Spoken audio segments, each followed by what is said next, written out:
Good morning बच्चों। आज हम देखेंगे क्लास 11th का जीव विज्ञान के अंतर्गत जगत मोनेरा के प्रमुख लक्षण। मोनेरा में वे सभी जीव रखे जाते हैं जो प्रोकैरियोटिक प्रकार के होते हैं, और इसके अलावा और भी क्या क्या लक्षण होते हैं वो हम देखेंगे। ये सूक्ष्मदर्शी यानी इसको सिर्फ माइक्रोस्कोप से ही देखा जा सकता है, इसको नग्न आंखों से नहीं देखा जा सकता है। ये बहुत ही छोटे होते हैं, एक कोशिकीय होते हैं तथा इनकी कोशिका जो होती है वो प्रोकैरियोटिक प्रकार की होती है। प्रोकैरियोटिक कोशिका में क्या होता है कि इनमें जो केंद्रक होता है उसमें वास्तविक केंद्रक ना पाके उसमें न्यूक्लियॉइड पाया जाता है, केंद्रकाभ पाया जाता है, जिसमें एक जैसे मान लीजिए ये कोशिका है तो इसके चारों तरफ केंद्रक झिल्ली ना पाके इसमें सर्कुलर डीएनए इसके साइटोप्लाज्म में ही ऐसे धसा रहता है। इसके चारों तरफ कोई केंद्रक झिल्ली नहीं पाई जाती है, यानी वास्तविक केंद्रक नहीं पाया जाता है। ऐसे केंद्रक को न्यूक्लियॉइड कहते हैं और इससे सर्कुलर डीएनए कहते हैं। तो इसमें प्रोकैरियोटिक कोशिका में यही होता है कि इसमें वास्तविक केंद्रक नहीं पाया जाता है, और केंद्रक के अंदर केंद्रिका भी नहीं पाई जाती है जो यूकैरियोटिक कोशिकाओं में पाया जाता है। कोशिकांगक जैसे mitochondria, Golgi body, endoplasmic reticulum और भी हैं, लाइसोसोम और एंडोप्लाज्मिक रेटिकुलम तो हमने बता ही दिया। ये जितने से भी कोशिकांगक जो यूकैरियोटिक कोशिकाओं में उपस्थित होते हैं इसमें नहीं पाए जाते हैं, और वास्तविक रिक्तिका भी, वैक्यूल भी नहीं पाया जाता है।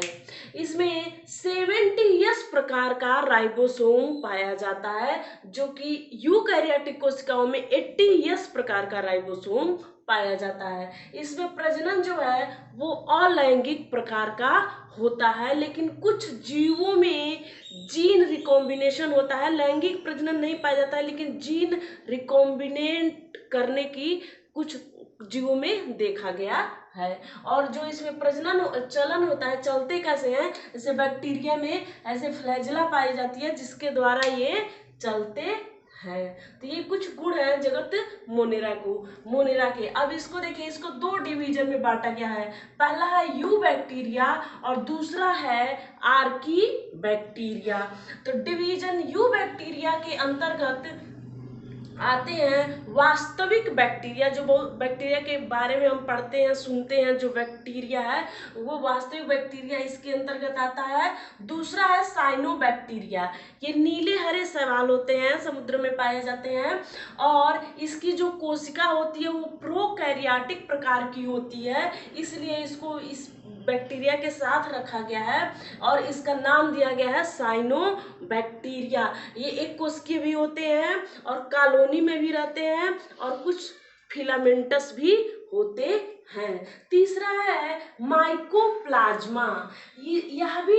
यह सबसे छोटी जीवित कोशिका है। इसके चारों तरफ कोई कोशिका भित्ति नहीं पाई जाती है। कोशिका झिल्ली से घिरी संरचना होती है जो जीवित होती है।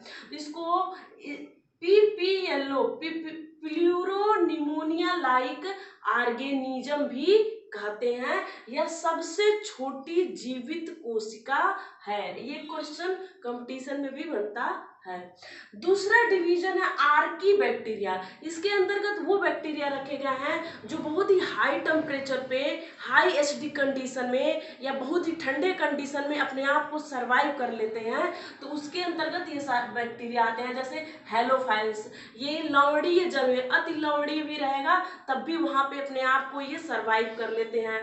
थर्मो एसिडोफिलस, ये बहुत ही एसिडिक कंडीशन में और हाई 80 डिग्री सेल्सियस टेम्परेचर पे भी ये अपने आप को मतलब जीवित रख लेते हैं। मेथेनोजन, ये बैक्टीरिया ऐसे हैं जो मीथेन गैस उत्पन्न करते हैं। ये दलदली जगहों पे पाए जाते हैं या कुछ पशुओं के आंत में पाए जाते हैं।